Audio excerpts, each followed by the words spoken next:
ومن أحسن قولا ممن دعا إلى الله وعمل صالحا وقال إنني من المسلمين.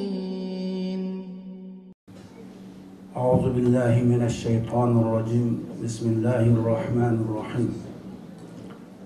الحمد لله رب العالمين والعاقبة للمتقين ولا عدوان إلا على الظالمين. أشهد أن لا إله إلا الله وأشهد أن محمدا عبده ورسوله. أما بعد، السلام عليكم ورحمة الله وبركاته.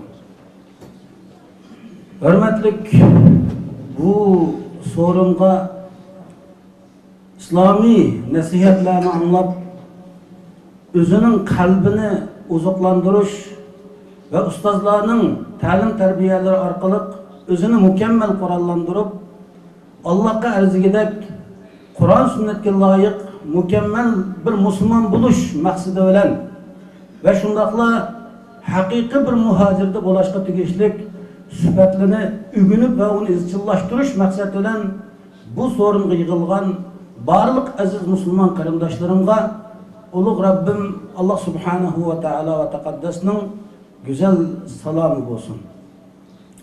Aziz karımdaşlarımız, bugün her bir kaysımızlarga sunmakçı bolgan bugünkü bu dersimiz İslam dinide samimiyet ve sadakatinin ne kadar muhimligi hakkında boludu. Hemimizge ma'lum ki samimiyet ve sadakat her bir Müslümanın hayatında kem bosib bo'lmaydigan muhim ahmiyetlik bir mesele.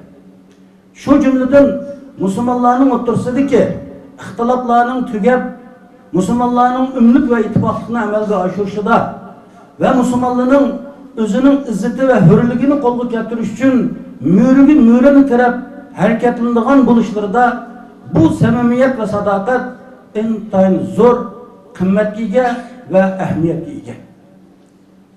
Şunu yine düşünüşümüz gerek ki her bir Müslümanın kalbide samimi ve sadakat mükemmel kurullaşkan vaxtada o Müslüman özü için yaxşı görgen narsani özünün Müslüman kırındışı için yaxşı göreleydigan, özü için öç görgen narsani yaqtırmagan işni özünün Müslüman kırındışı için yaqtırmaydigan, üçkürdigan.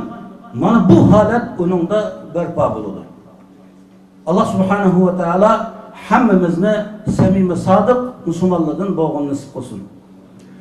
Endi biz asosiy darsimizga keladigan bo'lsak, samimiyet ve sadakat. Aslında men bu temini samimiyetni ayrim, sadakatni ayrim bir şekilde yuritishni o'ylashgan, ama vaqt intayin qisqa bo'lganligi uchun ikkisini yug'urib turib qisqacha mazmunni yuritishni to'g'ri topdim. Samimiyet ve sadakat ben yukarıda deganimdek Müslümanın hayatında muhim bir iş. Endi biz muşu samimiyetning o'zini mundaq ikki tur bilan tushunishimizga to'g'ri keladi. Ya'ni as-sidqu fin-niyya, as-sidqu fil-qawli vel-a'mal. Ya'ni insonlarning niyat ahvolidagi samimiyet ve sadakat ve insonlarning gap so'zlari ve ish harakatlaridagi samimiy sadakat. Her kandak bir insan en mübarek, en büyük hizmetlerini kılman degan şuarlarını to'lg'an bo'lsa, ameliyatı şu insanın şu amellerini qilishda en avval onun niyeti halis bo'lishi. Niyeti de hakiki samimi ve sadakatdan ibaret mana bu sifat onun da izchillashgan ve amalga oshgan bo'lishi kerak. Mana bu haqda müminlerin amiri Ömer ibn Hattab radiyallahu anhu'nun bir mübarek hadisi var. وعن أمير المؤمنين أبي حفص عمر بن الخطاب رضي الله عنه قال: سمعت رسول الله صلى الله عليه وسلم: إنما الأعمال بالنيات وإنما لكل امرئ ما نوى فمن كانت هجرته إلى الله والرسول فهجرته إلى الله والرسول ومن كانت هجرته لدنيا يصيبها أو امرأة ينكحها فهجرته ما هاجر إليه. Peygamberimiz Muhammedur Resulullah sallallahu aleyhi ve sellem mana bu mübarek hadisinin özüde her qandaq bir amelning Allah'ın huzurida maqbul bo'ladigan yoki rad qilinadigan amal bo'lishi uchun mana bu amal niyatga bog'liq ekanligini o'tirib qo'yatadi. Mardud maqbul bo'ladigan bo'lishi uchun niyatga bog'liq. Biz insonlarning nazarida, insonlarning qarshida olam shumul katta xizmat qilgandek ko'ringan bilan, ammo shu xizmatning o'zida niyatimiz eng avval Allohning rizoligini ko'zlash, eng avval musulmonlarga manfaat yetkazish, eng avval Allah va Allah'ның diniga sodiq bo'lish, musulmonlarga sodiq bo'lishdan iborat bu buyuk maqsad bizning qalbimizda mujassam bo'lgan vaqtida, anamnikin bizning olam shumul xizmatlarimiz, olam shumul faoliyatlarimiz, yoki kishilarning qarshida oddiy deb qaralgan amallarimiz Allah'ның huzurida maqbul bo'ladigan bir amalga aylanadi. Men bu hadisning oxirini tafsili sharhlab o'ltamayman. Ammo mening mushu darsimga munosabatli bo'lgani yana bu niyatning muhimligi. Har qanday amalning maqbul bo'lish bo'lmasligining niyat bilan aloqador bo'lganligi, niyatdagi xolislik. Shuning uchun ulug' Rabbimiz Alloh subhanahu va taolo va taqaddas Bayyina surasining 5-oyatida "Va ma umiru illa liya'budulloha muxlisina lahuddin." Ular xolis Allohga ibodat qilishlikka, haq bo'lgan, to'g'ri bo'lgan dinga e'tiqod qilgan holda yolg'iz yigona bo'lgan Alloh subhanahu va taologa qulchilik qilishga buyurildi dedi. Alloh subhanahu va taolo mana bu oyatda xolislik bir musulmon hayotida naqadar muhimligini, har qanday bir musulmonning xolislik bilan ibodat qilishning zaruriyatini o'tirib qo'yotdi. Biz ibodat nomi bilan yoki har qanday bir faoliyatni qilaylik, ammo bizda eng avval xolislikdan iborat, sog'lomlikdan iborat bu narsa amalga oshgan bo'lish kerak. Buning uchun bizning qalbimiz pokiz bo'lish kerak. Buning uchun bizning niyatimiz to'g'ri bo'lgan bo'lish kerak. Qanday bir amalni qilishga qadam bosgan vaqtimizda, mayli bugun kunning o'zida biz o'ra umrlik ittifoqni amalga oshirish uchun tirishaylik, yoki zolim zo'ravonlarning bugungi zo'ravonlik harakatlarini dunyoga fosh qilish uchun harakat o'taylik, ammo bizning oliy g'oyamiz Allohni rozi qilish va musulmonlarga manfaatli qadam bosish bo'lgan vaqtida bizning qilgan amalimizning natijasini va uning manfaatini Alloh subhanahu va taolo va taqaddasning huzuriga olgan vaqtida biz albatta ko'ra olamiz. Aziz birodarlarimiz, mana bu gap so'zda, ish harakatlardagi xolislik qanday bo'ladi? Masalan, Payg'ambar Muhammad Rasululloh sallallohu alayhi vasallam Abu Hurayra radhiyallohu anhu rivoyat qilingan muborak hadisda "Man kana yu'minu billahi wal yawmil akhir falyaqul khayran aw liyasmut." Kim Alloh va oxirat kuniga, Allohga va oxirat kuniga iymon etgan bo'lsa, u yaxshi gap qilsin. Musulmonlarga manfaatli, islomga manfaatli yaxshi gap qilsin. Agar yaxshi gap qilinmag'idek bo'lsa, zuvanini yig'ib jim tursin. Demak, musulmonlar ziyon solmaslikning o'zi bir foyda, o'zi bir ibodat. Buning uchun mana shu insonning so'z harakatlaridagi xolislik, men mushu gap bilan musulmonlar qanchalik foyda yetkaza olayman, qanchalik ziyon solaman. Men mush harakat bilan musulmonlar qanchalik foyda yetkaza olayman, qanchalik ziyon solaman. Mana bu masala ustida atrofli o'ylanish va o'ylanib gap qilish va ish qilish mana bu gap so'zdagi xolislikni ifodalaydi. Samimiyat va sadoqatni ifodalaydi. Shuning uchun ulug' Rabbimiz Alloh subhanahu va taolo barliq iymonli insonlarga xitob qilib, "Ya ayyuhallazina amanu taqullah va qulu qawlan sadida." Ey iymon etgan kishilar, ey mu'min bo'lgan kishilar, sizlar Allohdan qo'rqinglar, taqvodor bo'linglar. Deb bo'lgandan keyin sizlar haq so'zni qilinglar, rost gap qilinglar, to'g'ri gap qilinglar degan mana bu buyruqning o'zini berdi. Demak, biz haqni deyalaydigan, haqni bosh qila oladigan, botilni qarshi tura oladigan bo'lish uchun yana bizda eng avval samimiy sadoqatdan iborat mana bu sifat mujassam bo'lgan bo'lish kerak. Bizning qalbimizda mavjud bo'lgan bo'lish kerak.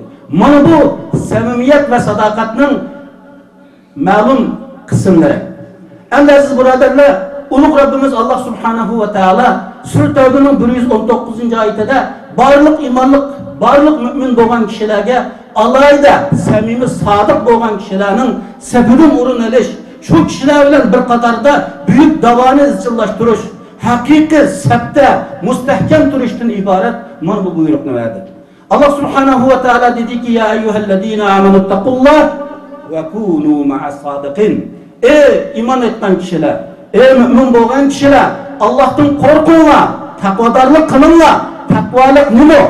İnşallah fırsat bolsa bunundan keyin belki biz bu takvalık alakadar temalarni yuritishimiz mumkin. Allah subhanahu ve taala mana bu ayette imanlık insanlar hitobni qilib, Allah'tan korkunglar, sadıklar bilan birge bolanglar dedi. Sıddıklar bilan birge bolanglar dedi. Bu ayet Tabuk urushida Ka'b ibn Malik, Hilal ibn Umayya qatorliq 3 nafar sahoba haqida tushgan oyatlarning bir qismi. Hammamizga ayanki bu Tabuk urushi xalqaro bir urush. Rim imperatorligi Madina Munawvaraga bostirib kelayotgan, musulmonlarning davlatini oyoq osti qilgan degan xabar anglangandan keyin Payg'ambar alayhisolatu vasallam keng ko'lamli safarbarlik qilib, musulmonlarning mana bu kurashning o'ziga otlanishga buyurib qolgan va shundaqla şu urush her bir musulmonga nisbatan ve shundaqli qalbida nifoq bor insonlarga nisbatan alohida bir imtihon va sinov bo'lgan bir urush. Mana bu urushning umumiy jarayoniga qaraydigan bo'lsak, Payg'ambar alayhisolatu vasallam Tabuk urushidan boshqa urushlarni asosan maxfiy ravishda planlab, maxfiy ravishda harakat etgan bo'lsa, Tabuk urushi keng ko'lamli safarbarlik bilan olib borildi.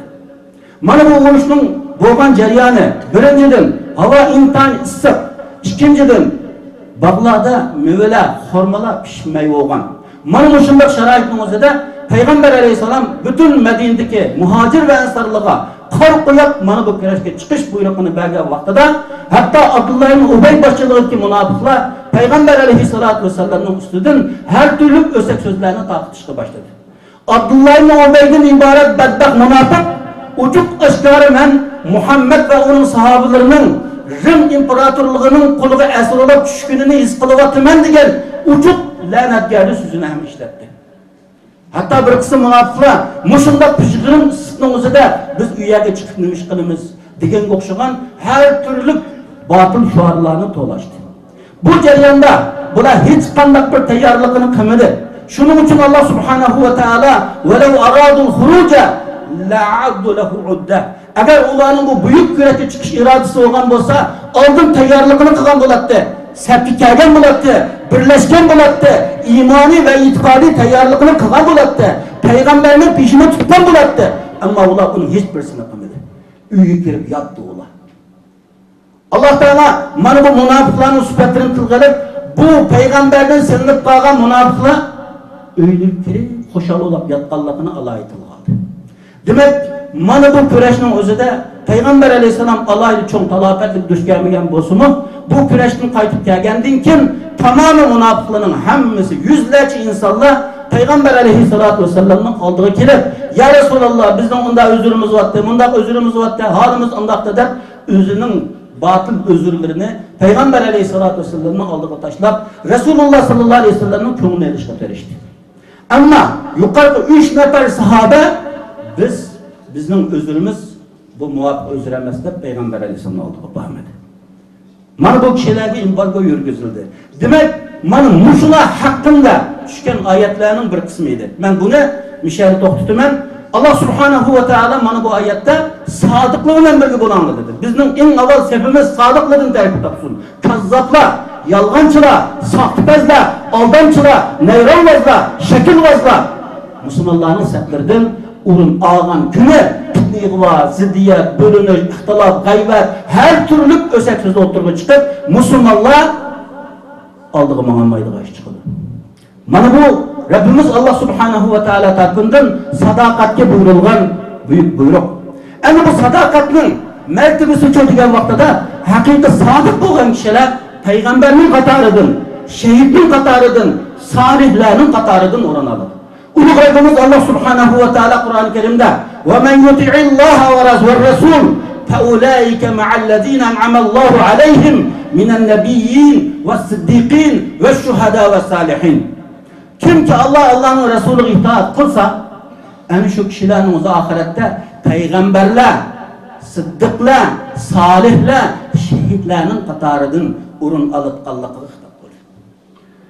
Aziz braderler, bu ayette Allah'ın Resulü'ne itaat kılış, samimi sadakatinin bir ifadesi olan olsa, samimi sadık olan kişilerin kıyamet günü peygamberlerinin qatarıdan urun alıp qallıqıga alaylık dep qılındı. Endi bu samimi sadaqatning mürüsü çok. Bir insan samimi sadık bo'lgan chaqda, hatta bu insanın özünün köpüsü üstüdü dünyadan ketip qalsınmı, ulug' Rabbimiz Allah subhanahu wa ta'ala mana bu insanın arzusuğu yetkizip qallıqıdan ibaret hadis hem mevcut. Peygamber aleyhisselam men sa'alallaha şehadete bi sidqin bellagahullahu manazile şuhada innaka ala firashi. Bir adam Allah subhanahu wa ta'aladan samimiyet, sadaqat bilen hakiki şehitlikni so'ragan bo'lsa, Allah subhanahu wa ta'ala bu kishini, o kishi köpüsü üstü dünyani ketip qalsımı şehitlerinin mertebesiga erishtirdi dedi. En muhim bo'lgan narsa samimiyet, en muhim bo'lgan narsa sadaqat. Bizde bu narsa mevcut bo'lishi kerak. Endi oxirida bir narsani sharhlayman aziz qarindoshlar. Samimi sodiqning sifati qanday bo'ladi? Vaqt qisqa bo'lganligi uchun ko'p to'xtalmaslikni qaror qildim. Samimi sodiqning sifatini ikki oyat bilan yo'ritmoqchiman. Ulug' Rabbimiz Allah subhanahu wa ta'ala Qur'oni Karimda innamal mu'minuna allazina amanu billahi wa rasulihi thumma lam yartabu wa jahadu bi amwalihim wa anfusihim fi sabilillah ulaika humus sadiqun. Allah aytıyor. Hakiki mümin. Allah'ın Resulü'ne iman etkan imanıda tavrınış bulmagan, şekliniş bulmagan, lem yartabu. Aldınkısı iman, hümme lem yartabu, itikat. İman ve itikatın mürüsü, özünün menini, özünün hayatını, varlığını Allah'ın yolunda bağışlar. Bugün Allah'ın dini kaysi halette? Müslüman kırındaşlarımız kaysi halette? Şarkı Türkistan topraklarında Müslüman kırındaşlarımız Müslüman boğallığı üçün mete Resulullah da bin rahatıdır. Tüm kamerlerde alim ölümalarımız yoktur vatıdır. Sansızlığın ayallah ibbetlerden ayrıldık olatıdır. Bu kadar etinişi şaraitimizde biz en avval Allah'ın nusretini kütüdükkenmez, galbisini kütüdükkenmez. Bizde mühim boğan narsa samimi sadakat. Biz hakiki samimi sadık Müslümanlığın oluşumuz gerek. Özümüzde hakiki samimi sadıkını mevcut kılışımız gerek. Allah subhanahu wa ta'ala mana özünün melininden, özünün ceminden mana bu küreşni kılalığın insanlarını ulaike humus sadikun. Kimdir özünün kalbi ölen, kimdir özünün daveti ölen, kimdir özünün iktisadı ölen, kimdir hatta müşsepten düşüp kalmayı uykudan müşi cemaatini ala bilip, ölümanının tabliğ nasihatlerini ala bilip, sorullağa kelişveren eğer barlığını bağışlasa bu sadakatinin ifadesi aziz buradirler. Men sadık dep koyup, septin düşüş, cemaatin ayrılış, ehli ulümalığını peşine tutmaslık, fırsat tapsılı ehli ulümalığını töhmet kılış, hakaret kılış, bu kazzaplıkның, yalgancılıkның, Abdullah ibn Ubey'nin ergeç kişilik gelginin ispatı bu. Allah'tan korkmak lazım. Şunun için ulug' Rabbimiz Allah subhanahu wa ta'ala yana bir ayetinin özünde lil fuqara'illezine ukhruju min diyarihim ve amwalihim yabtaguna fadlan min Allah ve ridvana ve yansurun Allah ve Rasul ulaike humus sadiqun. Allah subhanahu wa ta'ala mana bu ayette özünün yurtturdan koklangan, mal-mülükten ayrılgan, kembegal muhacirliğe mana bu urushda ilingan o'ljaning bir qismining birilib qolganligini tilga to'lab, bularni mushkiladi yabtaguna min Allohi va ridvana. Ular Allohning fazlini, roziligini talab qildigan, Alloh va Allohning rasuliga yordam berdigan odamlar. Mana bular haqiqiy rostchi musulmonlar bular. Aziz qarindoshlarimiz, biz hayotimizda Allah'ın nusretiga erishmoqchi bo'lsak, bugun duch kelgan balo va ofatdan qutulmoqchi bo'lsak, bugun duch kelgan zulm zo'ravonlikdan qutulmoqchi bo'lsak, in avval o'zimizni isloh qilishimiz lozim. O'zimizda haqiqiy samimiy sadoqatdan iborat bu sifatni o'zimizda mujassam qilmoqimiz lozim. Men bu nasihatimni Hazreti Muhammed Rasulullah sallallahu alayhi va sallamning bunu ikki dona muborak hadisi bilan xulasalab oxirlashtirmoqchi.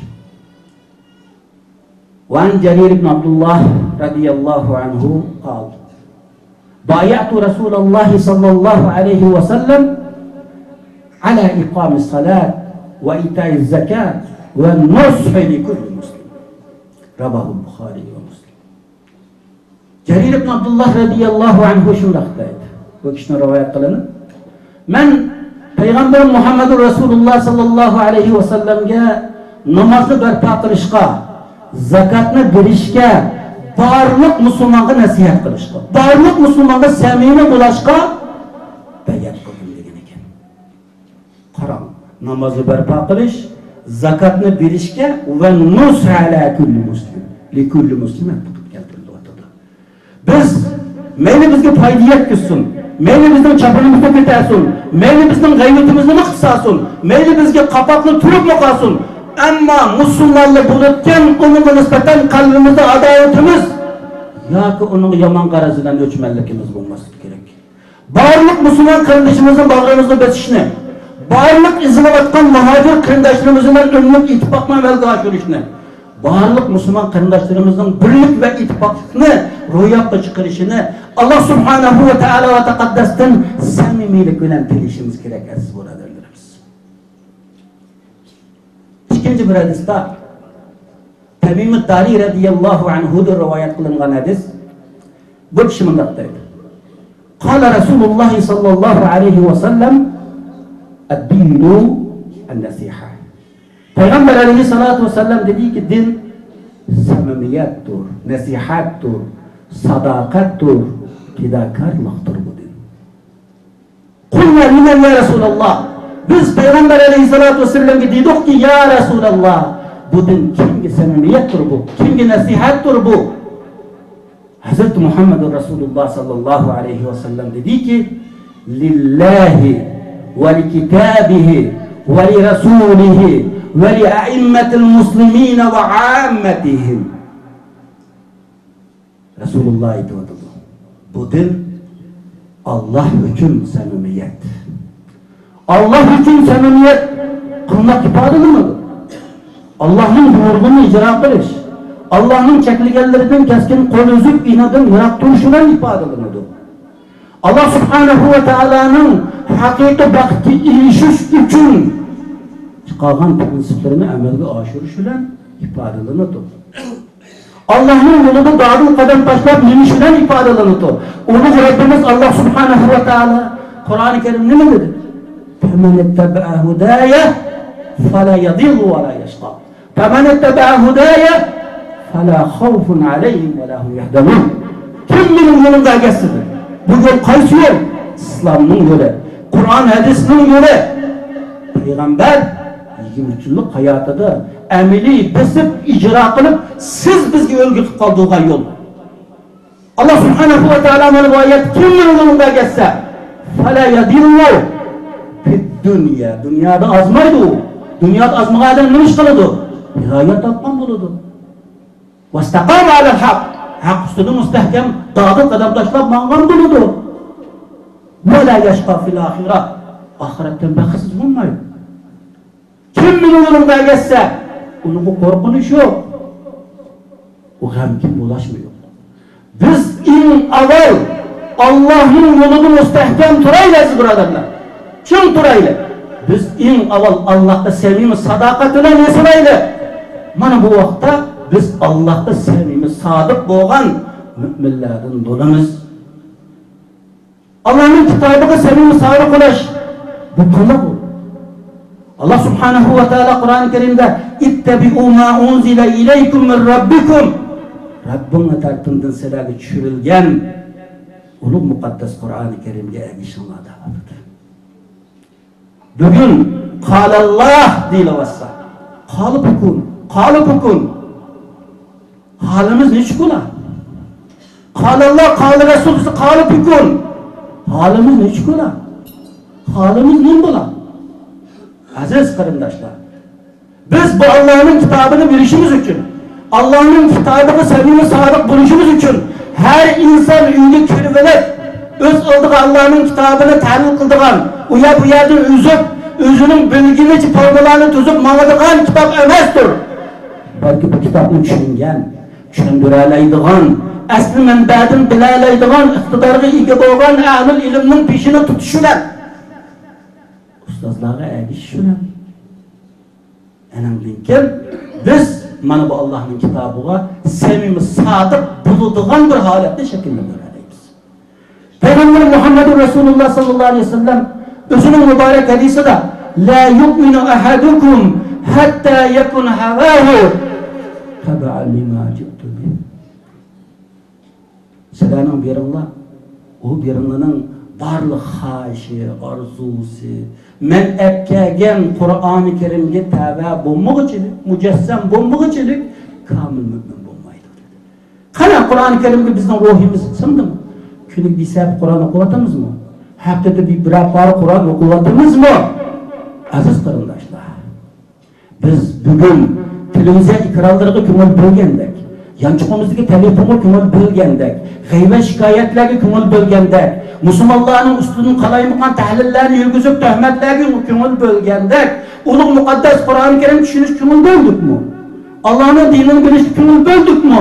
Shunchalar ustozi, shunchalar jafo tortib Qur'oni Karimni mana marhum ustozimiz Muhammad Salih Qarajim hayot vaqtida hech qadrlanmadi. Dunyodan ketgandan keyin baqiramiz. Aziz qarindoshlar, Allah'ın kitabı ko'ngil bilayli. Bunu tashlandiq narsaga aylantirib qo'ymaylikki, buni o'qayli. Buni bilayli. Agar tushunamagan taraflarimiz bo'lsa, diniy ustozlardan bilayli. Bu orqali biz mana bu Qur'oni Karimning ichidagi bir inson haqiqiy sahbiy Qur'on bo'lishga ham erishadi. Mana bu Allohning kitobiga samimiy sodiq bo'lish. Qur'oni Karimda qanday buyruq tushgan bo'lsa, Alif Lam deb boshlanib taki va Nas deb oxirlashganga qadar ulug' muqaddas Qur'oni Karimda qanday buyruq berilgan bo'lsa, mayli u bizning tabiatimizga mos kelsin, mijozimiz uni qabul qilsin, qilmasin, ammo uni izchillashtirib oladigan, ijro qila oladigan bo'lgan vaqtimizni samimiy sodiq bo'lgan bo'lamiz. Ammo ko'nglimizga mijozimiz yoqqan yerni chim tutib, mijozimiz yoqmagan yerni asta qarib qo'yib jambaqtilik qilsak, Ma'u kazzablıkның ifadesi bu. Ulug' Rabbimiz Allah Subhanahu wa Ta'ala aşu kazzab bedbaht Yahudlarının sıfatını bizga alayda etgan. Afatu'minuna bi ba'dil kitab wa takfuruna bi ba'd. Allah'ın kitaplarının bir kısımları işinip, bir kısımları kafir olmaz. Ko'nglimizning tabiatimiz maskagan, mijozimiz maskaga yana chim tutib, mijozimizga maskamiga yana asta qarib o'tib, o'zingizning manfaati kamga yana asta qarib o'tgan bo'lib qolsangiz, dunyoda xorlikdan qutulmaysiz. Ahirette azaplarına girip daraldı açtıkıdır. Şunun için Kur'an-ı Kerim'de verilgen tamam o buyruklarının özüge amenna diyalışımız, zürriyet yapılan o buyruklarına öz nöbetinde icra kılalışımız gerek. Akimus salat ve hatuz zakatı kanda muamele kılan olsa, İslami karındaşlık, ümit, ittifaklık şunda muamele kılışımız gerek. Namaz okun, ruz tutunga ehmiyet vermez. Ve atesimu bihablillah ehmiyet vermeyiniz. Ve la teferraku ehmiyet vermeyiniz. فَاِنْ تَنَازَعْتُمْ فِي شَيْءٍ فَرُدُّوهُ إِلَى اللّٰهِ. Birer dert kılsanlar, ihtilaflaşsanlar, Allah kaytırlar diyen bu buyruk ehmiyet vermeyiniz.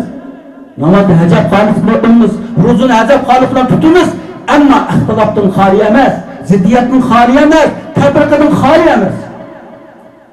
Nasıl bir adam mı? Dün düşmanlar sınıfımızda parçalamakçı, veyran kılmakçı.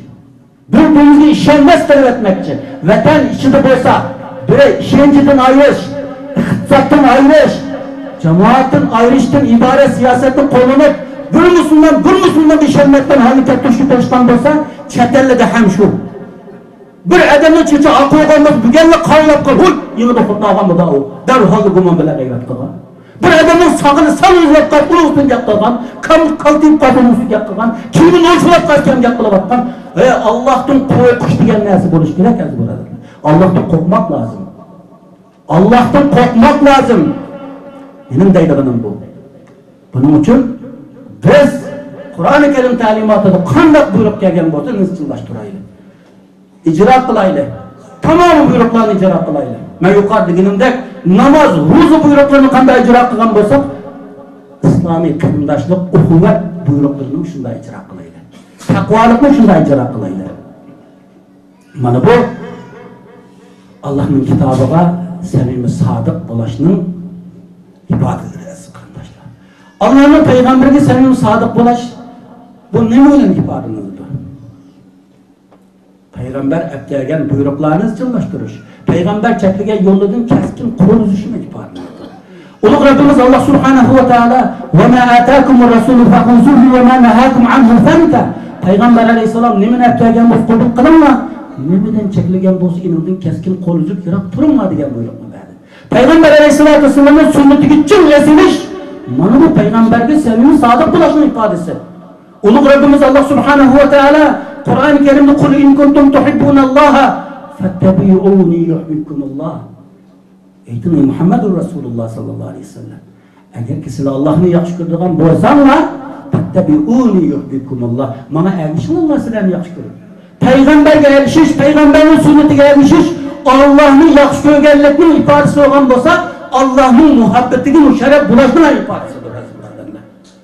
Bu haqiqatni tushunishimiz lozim. Mana shu sahabe kiramning hayoti qarayli, ularda samimiy sadoqat, peygamberge nisbatan samimiy sadoqat qanday ifodalanadi? Mana 622-yili Peygamberimiz Muhammedur Resulullah sallallahu aleyhi ve sellem'ge ulug' Rabbimiz Allah subhanahu ve taala ve taqaddasning yirik buyrug'i tushgan vaqtida Peygamber aleyhissalatu vesselam o'zining o'rnida ikkinchi bir kishini yotqizib qo'ysa, Quraysh mushriklar tarafidan o'ldirilganligini bilatdi. O kishi hatto Peygamber aleyhissalatu vesselam'ning o'rnida yassi o'ldirilganligini ham bilatdi. Ammo Peygamber aleyhissalatu vesselam Ali ibn Abi Talib'ni o'zining o'rniga yotqizib qo'ydi. Yat degan buyruqni berdi. Ali buni sharaf deb bildi. Mana bu samimiy sadoqat. Bu fırsatni kutib turgan edi Ali. Men Peygamber aleyhisselam emasdim deb yotqani ichi yutib yotmadi, balki yo'ginib kafirlarning ko'zini belladi. Hatta Peygamber aleyhissalatu vesselam'ning shu o'nkirga chiqish jarayonidagi bir ko'rinish bor. Abu Bakr radhiyallohu anhu Peygamber aleyhissalatu vesselam'ning gah oldiga, gah keyniga, gah o'ng, gah so'l taraflarga o'tib, u qadar ehtiyot bilan yo'l tutdi. Bunu görgen Peygamber aleyhisselam teaccübelle bunun acayip unuttu. "Ya Abu Bakr ne iş kılıyorsun?" Abu Bakr radiyallahu anhu dedi ki "Ya Resulallah, men senin aldığını ötürmem ki bir türümü koyup kapını sana hücum kılıp kalmışsın. Keyininde bana men ki korkulap gelip sana zarar yetkizmişsin. Hey aziz biraderler. Eğer ki minlerce kapır, yüzlerce kapır bastırıp gelse Peygamber aleyhisselam'la Abu Bakr tanrı ucuk şu mümkündür.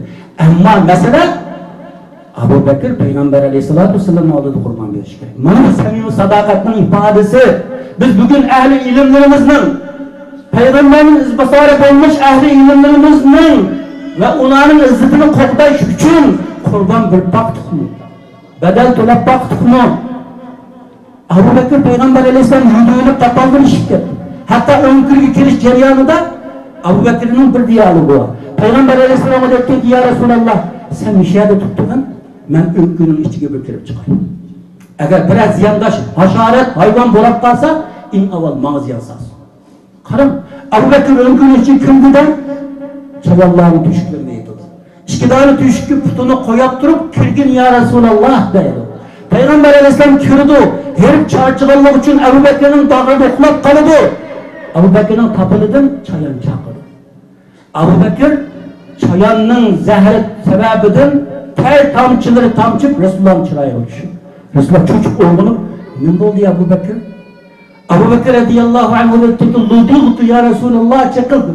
Karan bu sadakatini, karan bu samimiyetini, karan bu fidakarlıkını. Bugün Peygamber aleyhissalatü vesselam'ın izbasarı bulmuş ehlul ilimlerimizge, pişvalarımızga bu sadakatini bildiremedik mi?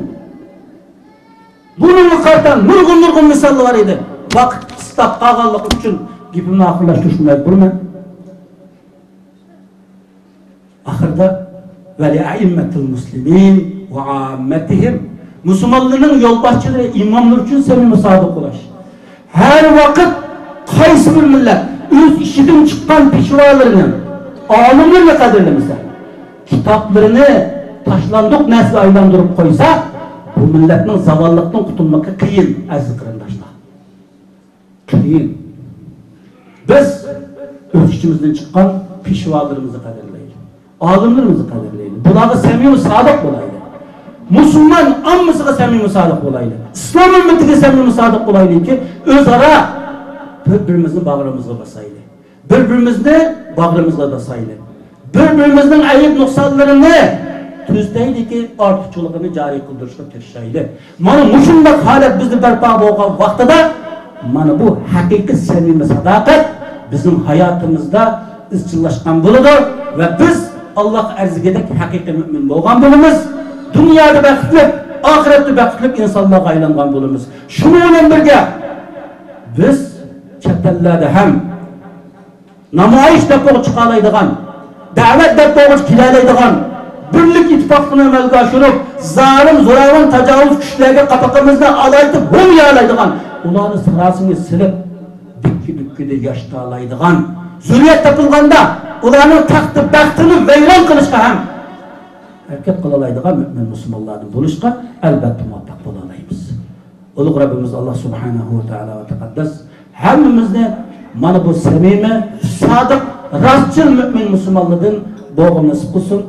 Hammamizning qalbidan shaytoniy illatlarni, jaholiy asoratlarni Alloh tozalasin. Va axiru da'vana alhamdulillahi robbil alamin.